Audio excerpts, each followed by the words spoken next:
Marami na ang bumisita ngayong Lunes sa Manila North Cemetery para makaiwas sa inaasahang dagsa ng tao sa November 1. Kanina umabot sa 7,500 ang pumunta na sa naturang sementeryo, karamihan senior citizen at ang ilan may bitbit na mga bata. Nagsagawa naman ng inspeksyon si Manila Mayor Honey Lacuna para tiyakin ang kahandaan ng sementeryo sa inaasahang pagdagsa ng mga dadalaw.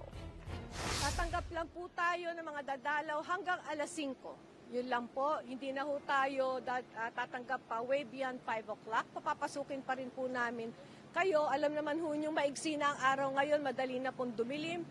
Bagamat meron po tayong ilaw sa loob, yung mga eskinita po ay hindi well lighted. Lalo-lalo na po doon sa may mga dalang bata. Baka may mawala pa ho kayong mga anak po ninyo o apo. Hindi na ho kami papayag. And of course, we will also take the time para linisin muli ang